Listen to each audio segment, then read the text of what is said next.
Hazreti Mevlana nagat avodan aytya: "Ey besa Hindu ve Türk hemzeban. Ey besa Hindu ve Türk hemzeban. Ey besa do Türk çon biganegan. Pes zebane hemdeli khud diger ast. Hemdeli az hemzebani behter ast" diye Hazreti Mevlana.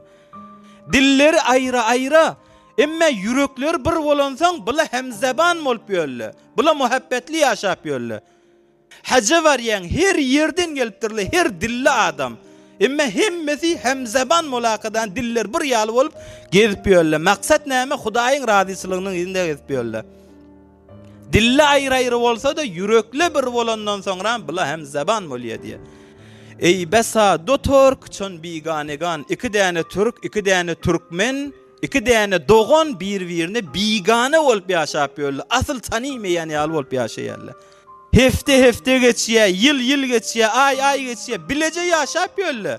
Emme bir-birine habar gatmalardan, bir-biri bilen garibe ýaly, bir ösök ýaly, o başga ýerden gelen ýaly, o başga dilli ýaly. Emme dil aýra bolsa da yürekli bir bolandan soňra bila hemzeban bolýar, diller bir bolýar. Dil bir bolsa da yürek aýra bolandan soňra bila bir bigane bolýar diýär Hazreti Mevlana.